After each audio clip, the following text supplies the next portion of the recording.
저는 경찰서 바닥에 쏟아진 5만 원권 다발들을 보며 남편 민도윤이 마지막까지 무엇을 지키려 했는지 깨달았습니다. 시아버지 민상구가 내 아들 집 내놔라고 고함칠 때 파란 드라이백에서 나온 건 돈만이 아니었어요. 10년치 송금 기록과 통화 녹음 파일이었습니다. 남편이 제게 남긴 마지막 증거였죠. 구독과 좋아요는 이런 진실한 이야기를 더 많은 분들께 전하는 힘이 됩니다. 저는 39살 한서우입니다. 시청 기록 연구사로 일하고 있어요. 원본 문서 식별과 열람 통제가 제 전문 분야죠. 집에서도 향신료를 어부터 지까지 라벨링해서 정리할 정도로 기록에 집착하는 편입니다. 시청 지하 기록 보관실은 항상 서늘하고 습기 냄새가 납니다. 형광등 불빛 아래 쌓인 서류 더미들 사이에서 하루 종일 일해도 지루하지 않아요. 오래된 종이 냄새와 제습기 돌아가는 윙윙 소리가 제게는 익숙한 작업 환경이거든요. 문서를 만질 때마다 느껴지는 거친 종이 질감도 좋아합니다. 남편 민도윤은 41살로 요식업 프랜차이즈 본사에서 물류관리자로 일하고 있습니다. 도윤은 제 이런 성향을 꼰대미가 아니라 생존 스킬이라며 좋아했어요. 향신료 라벨을 보면서 신기하다고 말하곤 했죠. 처음 만났을 때도 제가 다이어리에 하루 일과를 빠짐없이 기록하는 모습을 보고 매력을 느꼈다고 했어요. 요즘 도윤의 표정이 굳어가고 있습니다. 파란 드라이백을 들고 다니며 혹시 몰라서라는 말을 반복해요. 드라이백 겉 포켓에는 작은 별 스티커가 붙어 있었습니다. 언제 붙인 건지 물어봤지만 도윤은 그냥 웃기만 했어요. 별에 특별한 의미가 있는 것 같았지만 더 이상 묻지 않았습니다. 오늘 아침에도 도윤이 드라이백을 확인하는 모습을 봤습니다. 지퍼를 열어서 안을 들여다보더니 다시 닫았어요. 뭔가 중요한 것들이 들어있는 것 같았지만 묻지 않았습니다. 부부 사이에도 개인적인 영역이 있다고 생각했거든요. 점심시간에 도윤에게서 문자가 왔어요. 시동생 민준영이 또 연락이 안 된다는 내용이었습니다. 준영은 36살인데 공무원 시험을 준비하고 있어요. 최근에 번아웃과 우울증으로 많이 힘들어하고 있었죠.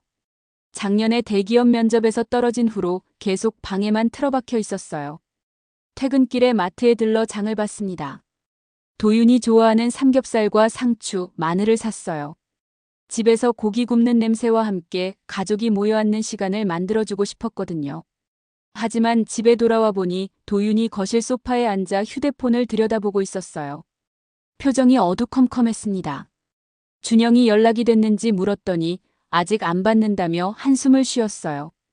도윤의 어깨가 축 늘어져 있었습니다. 준영 걱정 때문인지 식욕도 없어 보였어요. 가방에서 라벨러를 꺼내 냉장고 앞으로 갔어요. 오늘 산 요구르트에 유통기한 라벨을 붙이려고 했거든요. 도윤이 제 모습을 보며 씁쓸하게 웃었습니다. 당신 그런 거 보면 신기하다고 도윤이 말했어요. 뭐가 신기한지 물었더니 모든 게 정리되면 마음도 편해지는 건지 궁금하다고 했습니다. 정리된 환경에서는 불안감이 줄어든다고 답했어요. 제게는 라벨링이 일종의 명상이었거든요. 질서를 만드는 과정에서 마음의 평정을 찾을 수 있었습니다. 그날 밤 도윤은 파란 드라이백을 침대 옆에 둔 채 잠들었어요. 평소에는 거실 서랍에 넣어두는데 이상했습니다. 제가 물어봐도 그냥 습관이라고만 했어요. 하지만 도윤의 목소리에서 불안감이 느껴졌습니다. 새벽 3시쯤 도윤의 휴대폰이 울렸습니다. 화면에는 아버지라고 뜨더군요. 시아버지 민상구였어요. 도윤이 작은 목소리로 전화를 받았는데 시아버지의 큰 목소리가 스피커를 통해 새어나왔어요. 준영이 걱정이라며 돈이 필요하다는 이야기였습니다. 남자는 부모를 챙겨야 한다며 감정적으로 압박했어요. 도윤이 알겠다고 대답한 후 전화를 끊었습니다.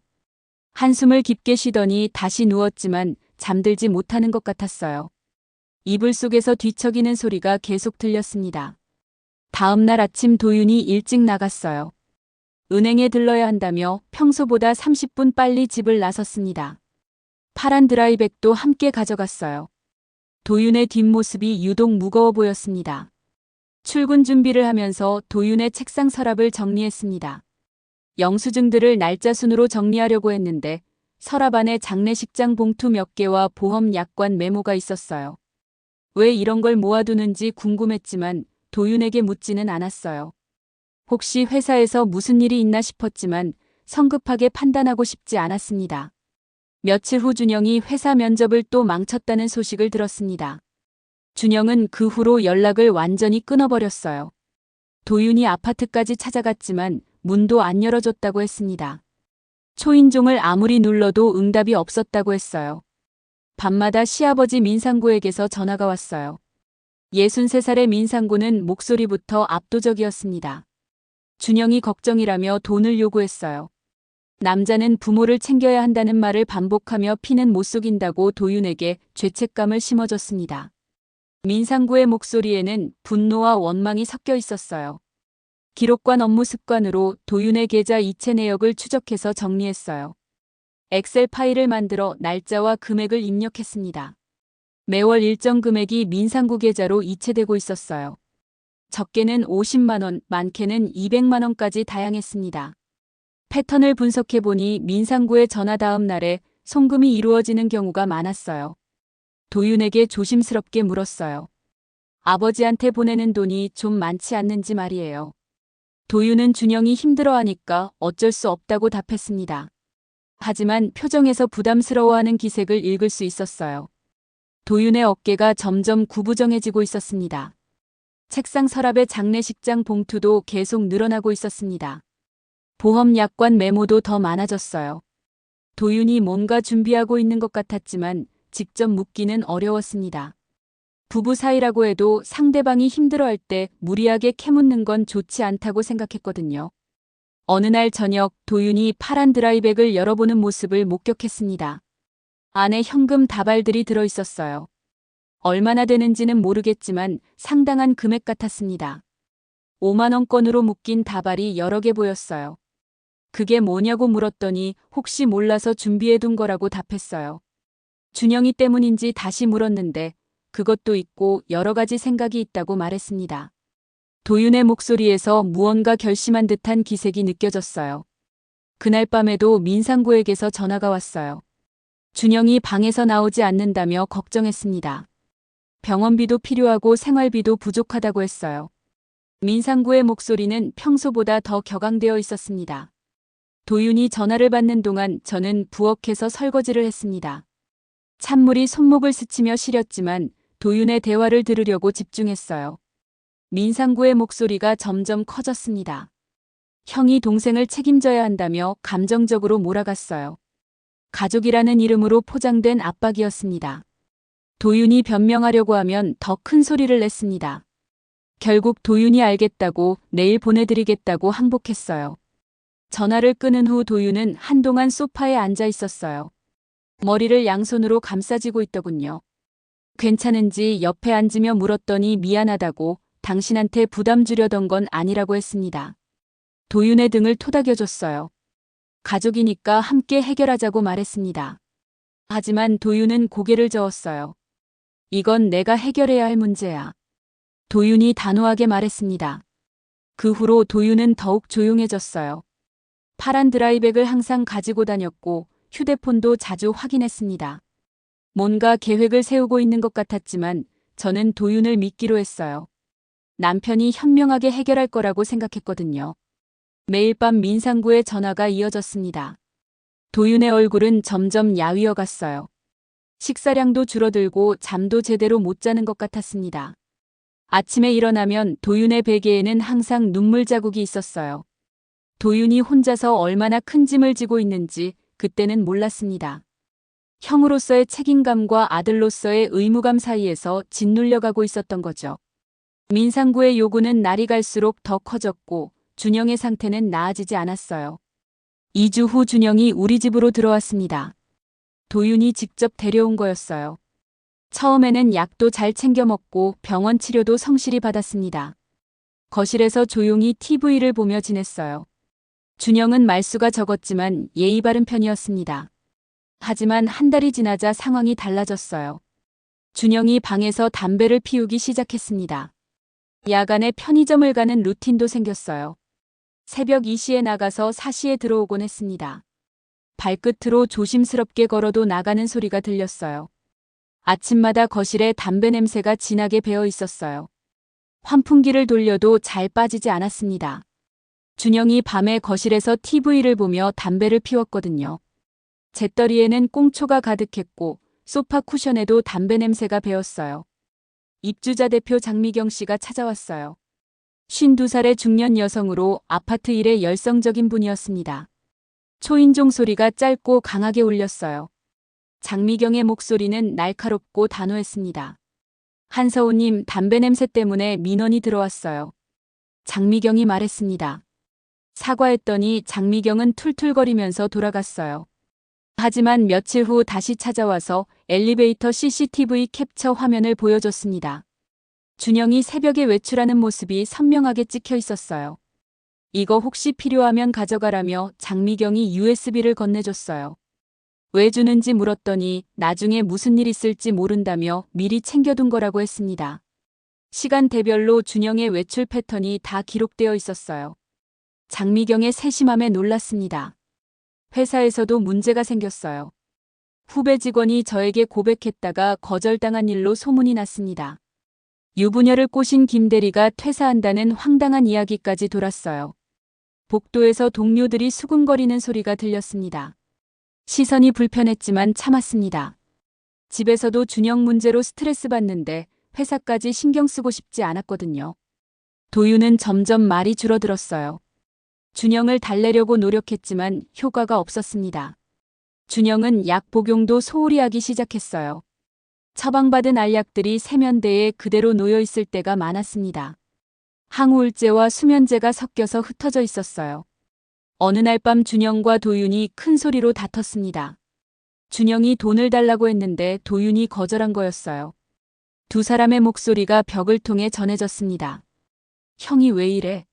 아버지가 뭐라고 하셨는데? 준영이 소리쳤습니다. 너 때문에 더 이상 못 살겠어. 도윤이 답했습니다. 그 후로 집 안 분위기가 얼어붙었어요. 준영은 방에만 틀어박히고 도윤은 집에 늦게 들어왔습니다. 저는 중간에서 눈치만 보고 있었어요. 가족이 한 집에 살면서도 서로 피하고 있었습니다. 민상구에게서도 계속 전화가 왔습니다. 준영이 우울해한다며 형이 더 잘해줘야 한다고 했어요. 돈도 더 많이 보내라고 압박했습니다. 민상구는 도윤이 동생 돌보는 걸 당연하게 여겼어요. 도윤이 베란다에서 정리를 시작한 건 그 무렵이었어요. 선반을 깨끗이 치우고 체크리스트를 붙여뒀습니다. 냉장고 정리도 꼼꼼하게 했어요. 주방 3단 선반 완료라는 메모가 자석으로 붙어 있었습니다. 왜 갑자기 정리하는지 물었더니 그냥 깔끔하게 살고 싶어서라고 답했어요. 하지만 뭔가 이상했습니다. 도윤이 평소와 다른 행동을 보였거든요. 파란 드라이백을 더 자주 확인했고 제게 고마웠다는 말을 많이 했어요. 준영의 상태는 날이 갈수록 나빠졌습니다. 병원 약속도 빼먹고 담배 양도 늘어났어요. 낮에는 잠만 자고 밤에는 게임이나 인터넷만 했습니다. 생활 리듬이 완전히 뒤바뀌어 있었어요. 3개월 후 준영이 극단적인 선택을 했습니다.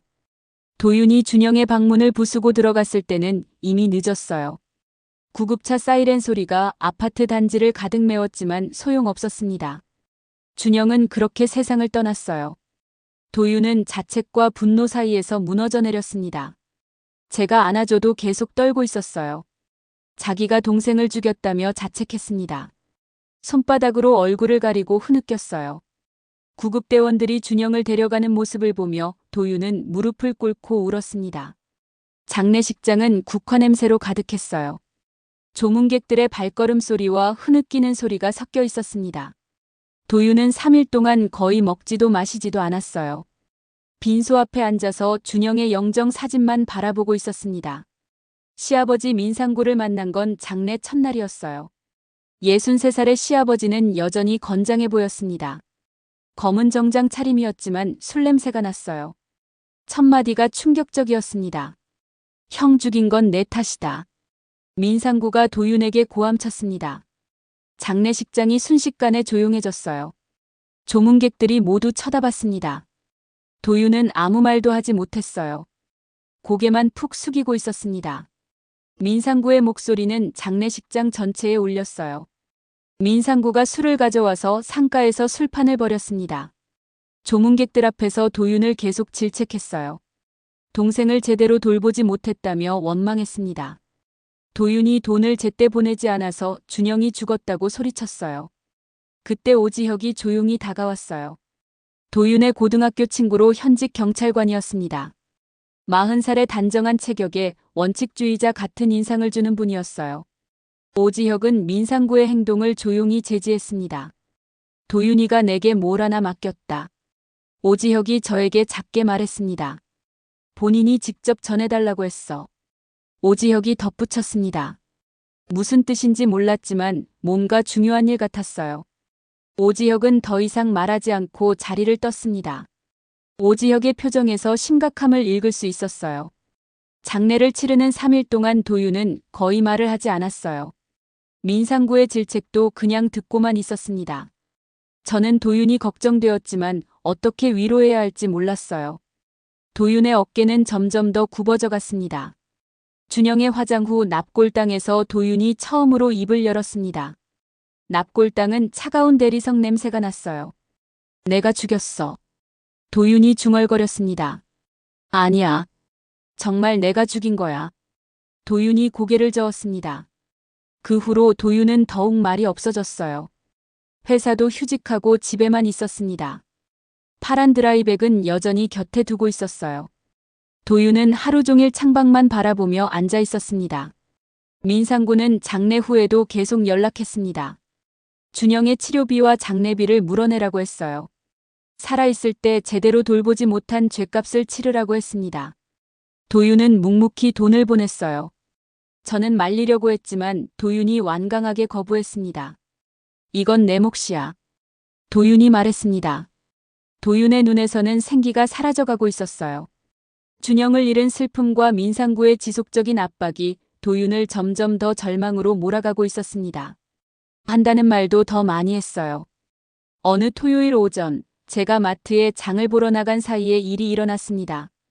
평소보다 일찍 나가서 2시간 정도 밖에 있었어요. 채소 코너에서 도윤이 좋아하는 브로콜리를 고르고 정육점에서 삼겹살을 샀습니다. 집에서 함께 저녁을 해먹으며 대화를 나누고 싶었거든요. 하지만 집 앞 골목에 들어서자마자 이상한 분위기를 감지했어요. 구급차와 경찰차가 우리 아파트 앞에 서 있었고 사이렌 소리가 멈춰 있었습니다. 입구에는 이미 사람들이 몰려 있었어요. 입주자 대표 장미경도 있었습니다. 제가 다가가자 장미경이 안타까운 표정으로 저를 바라봤어요. 입술을 떨면서 무슨 말을 하려다 말았습니다. 구급대원들이 들 것을 가지고 우리 집에서 나왔어요. 흰 시트로 덮인 채로였습니다. 그 순간 제 다리에 힘이 빠졌어요. 장미경이 제 팔을 붙잡아줬습니다. 장미경의 손에서 따뜻함이 전해졌지만 제 온몸은 차가워졌어요. 마트에서 산 장바구니를 바닥에 떨어뜨렸습니다. 사과가 굴러가는 소리가 들렸어요. 집으로 올라가니 경찰이 기다리고 있었습니다. 젊은 경찰관이 조심스럽게 상황을 설명해줬어요. 도윤이 혼자서 극단적인 선택을 했다고 했어요. 화장대 거울 뒤에서 제게 남긴 메모를 발견했다고 했습니다. 노란 메모지에는 도윤의 글씨로 이렇게 적혀 있었어요. 서우야, 이걸 보면 서부경찰서 민원창구 오지혁 찾기. 파란 드라이백, 비밀번호는 내 생일 6자리. 그 밑에는 미안하다는 말이 작게 적혀 있었습니다. 저는 그제야 도윤이 무슨 생각을 하고 있었는지 알 수 있었어요. 체크리스트도 정리정돈도 모두 마지막 준비였던 거였습니다. 베란다 정리, 냉장고 정리, 주방 선반까지 모든 게 제가 혼자서도 살 수 있도록 정리해둔 것이었어요. 경찰이 사건 경위를 설명해줬지만 제대로 들리지 않았어요. 도윤이 남긴 메모만 계속 쳐다봤습니다. 오지혁을 찾으라고 했네요. 도윤의 고등학교 친구이자 경찰관인 오지혁 말이에요. 준영 장례식에서 뭔가 맡겨뒀다고 했던 그 사람이요. 그날 밤 저는 잠들 수 없었어요. 도윤이 왜 이런 선택을 했는지 이해할 수 없었습니다. 분명 준영 때문에 힘들어했지만 이런 극단적인 방법을 택할 줄은 몰랐어요. 도윤이 마지막에 정리해둔 체크리스트가 계속 눈에 밟혔습니다. 새벽에 민상구에게서 전화가 왔습니다. 도윤의 소식을 듣고 찾아오겠다고 했어요. 장례 준비도 자기가 하겠다고 했습니다. 하지만 거절했어요. 도윤이 제게 남긴 메모가 있으니 일단 그걸 먼저 확인해 보겠다고 했습니다. 민상구는 화를 냈지만 더 이상 들어주고 싶지 않았어요. 도윤을 그렇게 괴롭힌 사람의 말을 들을 이유가 없었거든요. 다음 날 아침 서부경찰서로 향했습니다. 도윤이 남긴 마지막 메시지를 확인하러 가는 길이었어요. 버스 안에서 도윤이 준 메모를 계속 들여다봤습니다. 도윤의 글씨가 평소보다 조금 떨려 보였어요. 서부경찰서 민원창구에 도착했을 때 민상구가 이미 와 있었습니다. 큰 소리로 직원들과 실랑이를 벌이고 있더군요. 내 아들 집 내놓으라고 소리쳤어요. 민상구의 목소리는 경찰서 로비 전체에 울렸습니다. 민원창고 직원이 곤란해하며 저를 쳐다봤어요. 제가 다가가자 오지혁이 나타났습니다. 정갈한 정복을 입고 서류 봉투를 들고 있었어요. 오지혁의 표정은 단호했고 걸음걸이에서 경찰관다운 품격이 느껴졌어요. 오지혁이 확인했어요. 한서우 씨냐고 물었습니다. 도윤이가 뭔가 맡겨뒀다고 하셔서 왔다고 답했어요. 오지혁은 고개를 끄덕이며 저를 조용한 곳으로 안내했습니다. 오지혁이 서류 봉투에서 보관증과 위임장을 꺼냈어요. 도윤의 필체로 소유자 지정은 배우자 한서우라고 명시되어 있었습니다. 법무사가 작성한 것처럼 정식 양식이었어요. 도윤이 얼마나 치밀하게 준비했는지 알 수 있었습니다. 민상구가 항의했습니다. 이게 뭔 소리냐며 내 아들 짐인데 왜 남이 가져가느냐고 했어요. 민상구의 얼굴은 분노로 붉어져 있었습니다. 오지혁이 차분하게 설명했어요. 도윤이 생전에 직접 작성한 위임장이 있다고 했습니다. 법적으로 문제없다고 못 박았어요. 오지혁의 목소리는 흔들림 없이 단호했습니다. 민상구가 계속 항의했지만 오지혁은 흔들리지 않았습니다. 그러던 중 실랑이 과정에서 파란 드라이백 끈이 터졌어요. 오래된 끈이라 무리한 힘이 가해지자 뚝 끊어진 거였습니다. 바닥에 5만원권 다발들이 흩어졌습니다. 경찰서 차가운 타일 바닥에 돈 다발들이 떨어지는 소리가 둔탁하게 울렸어요. 상당한 금액이었어요. 함께 떨어진 건 검은색 장부와 USB였습니다. 민상구가 재빨리 돈을 주부려고 했지만 오지혁이 제지했어요. 이것들은 증거품이라고 단호하게 말했습니다. 오지혁이 장갑을 끼고 물품들을 수거했어요. 장부를 펼쳐보니 10년치 송금 내역이 정리되어 있었어요. 민상구에게 보낸 돈의 날짜와 금액이 꼼꼼히 기록되어 있었습니다. 강압적인 요구 내용도 메모로 남아 있었어요. 도윤의 세밀한 기록 솜씨가 놀라웠습니다. USB에는 민상구와의 통화 녹음 파일이 들어 있었습니다. 날짜와 시간 스탬프가 정확히 찍혀 있었어요. J와의 통화라는 폴더명으로 정리되어 있었습니다. 준영의 상태 일지와 도윤의 영상 메시지도 있었어요. 민상구가 우겼습니다. 그건 내 거라고 했어요. 하지만 오지혁이 보관경위 보고서와 영상 접수 기록을 보여주며 제압했어요. 모든 절차가 합법적으로 진행되었다고 설명했습니다. 그때 장미경이 나타났어요. 손에는 진술서를 들고 있었습니다. 장미경의 등장은 예상치 못했지만 반가웠어요. 그날 밤 10시 12분에 아버님 고함 소리 들었어요. 장미경이 말했습니다. 장미경이 인후보증 진술서에 서명하며 증언했어요. 민상구가 도윤에게 소리치는 걸 여러 번 들었다고 했습니다. 엘리베이터 CCTV도 증거가 될 거라고 덧붙였어요. 장미경의 증언은 구체적이고 정확했습니다. 민상구의 얼굴이 창백해졌습니다. 더 이상 우기지 못하고 주춤거렸어요. 오지혁이 USB를 컴퓨터에 연결해서 파일을 확인했습니다. 수십 개의 녹음 파일이 있었어요. 모두 민상구가 도윤을 압박하는 내용이었습니다. 남자가 부모도 못 챙기냐는 말이 반복적으로 나왔어요. 피는 못 속인다며 죄책감을 자극하는 내용도 많았습니다. 도윤의 목소리는 점점 작아지고 있었어요. 도윤의 영상 메시지도 재생했어요. 화면 속 도윤은 많이 야위어 있었습니다. 하지만 또렷한 목소리로 사실을 기록했어요. 준영의 치료를 위해 최선을 다했지만 한계가 있었다고 했습니다. 민상구의 지속적인 금전 요구로 인한 스트레스도 언급했어요. 이 모든 기록은 서우에게 남깁니다. 도윤이 영상에서 말했습니다. 제발 이걸로 자신을 지키세요. 도윤이 덧붙였습니다. 민상구가 마지막까지 항의했지만 증거는 명확했어요. 오지혁이 절차에 따라 모든 물품을 저에게 인계했습니다. 경찰서를 나오면서 장미경이 말했어요. 앞으로 무슨 일 있으면 언제든 연락하라고 위로했습니다. 고마웠어요. 평소 잔소리꾼이라고 생각했던 장미경이 결정적 순간에 도움을 준 거였거든요. 집으로 돌아와서 파란 드라이백의 내용물을 정리했어요. 현금은 총 1억 3천만 원이었습니다. 도윤이 모은 전 재산이었어요. 집으로 돌아온 저는 본격적으로 증거 정리에 나섰습니다. 시청 기록 연구사로 일한 경험이 빛을 발하는 순간이었어요. 도윤이 남긴 자료들을 체계적으로 분석하고 정리하기 시작했습니다. 먼저 도윤이 정리해둔 거래 내역을 엑셀 파일로 정리했습니다. 10년간 민상구에게 송금한 총 금액을 계산하니 3억 원이 넘었어요. 통장 사본도 날짜 순으로 정리하고 각 송금건마다 민상구의 요구 내용을 매칭시켰습니다. 패턴이 명확했어요. USB에 있던 녹음 파일도 체계적으로 분류했어요. 총 147개의 파일이 있었습니다. 날짜별로 폴더를 만들고 통화 시간과 주요 내용을 요약했습니다. 민상구의 협박성 발언들이 반복적으로 나타나는 패턴을 확인할 수 있었어요. 특히 준영의 상태가 악화될 때마다 요구 금액이 늘어나는 걸 발견했습니다. 장미경이 제공한 엘리베이터 CCTV 자료도 시간대별로 정리했습니다. 민상구가 우리 집에 찾아온 날짜와 시간이 정확히 기록되어 있었어요.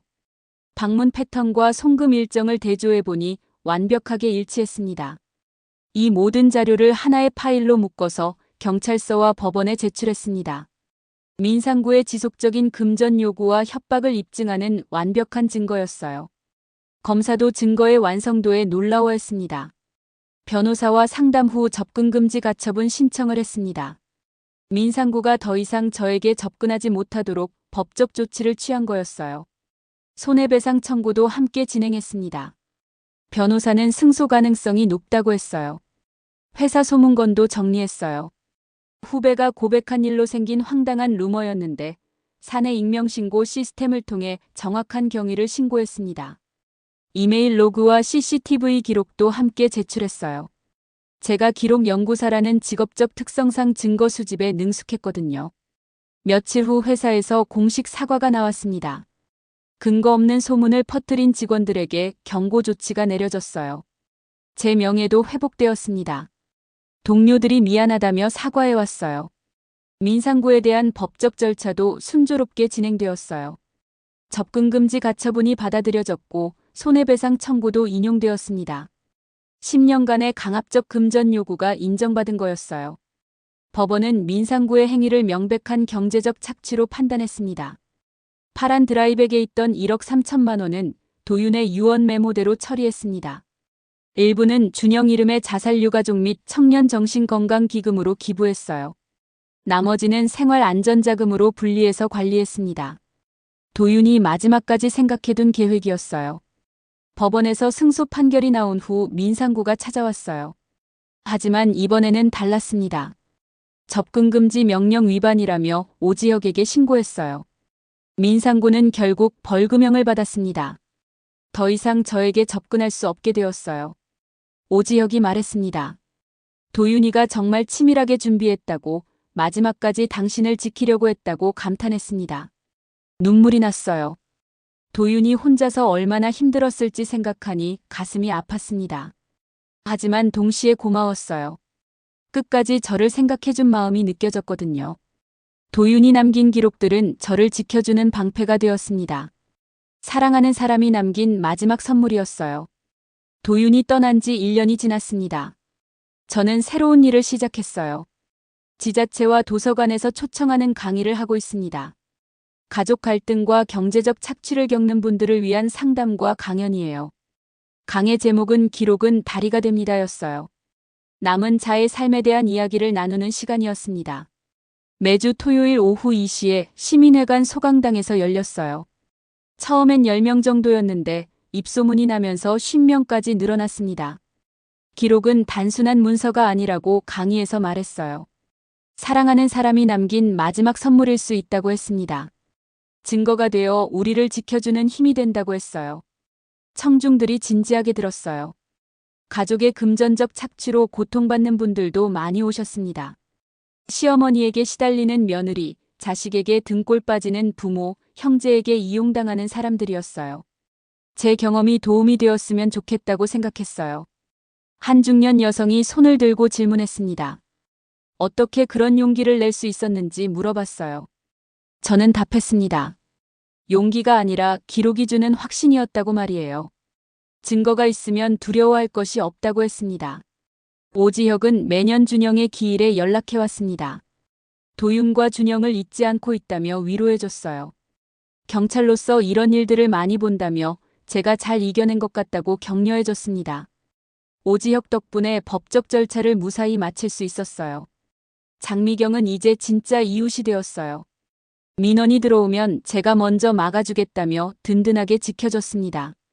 평소 잔소리꾼이었던 분이 이렇게 따뜻한 마음을 가지고 있는 줄 몰랐어요.